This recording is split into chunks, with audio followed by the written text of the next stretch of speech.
सगळ्यात मोठ्या क्रायसिसमधून 90s किड जाते.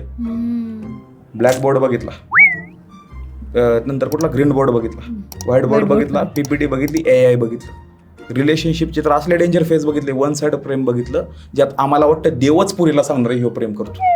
नंतर वन साइड बघितलं, नंतर आमचं आहे बघितलं, नंतर कमिटमेंट बघितली, आणि मग हे आता सगळं जे नवीन आले गोष्टिंग, सिच्युएशनशिप, रिलेशनशिप, रोस्टरिंग, एवढा मोठा सिलेबस आहे, कवरच व्हायना ह्या.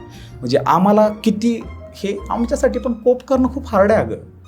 आपल्या 90sसाठी खूप हार्ड आहे. हे जे चेंजेस झालेत हे खूप हार्ड आहेत ना, खूप जास्त. जसं की आमच्यासाठी कम्प्युटर खूप भारी गोष्ट होती शाळेत, की पेंट करायला नेणार आहेत. डोंगर काढा, चपल्या बाहेर, काय संगणक कक्षाच्या बाहेर चपल्या ओळीनं काढा, तो गोटे असलेला माऊस फिरवायचा आणि सगळ्यांचं एकच पेंट, फॅमिली मागं हे आणि त्यात हे भरायचं.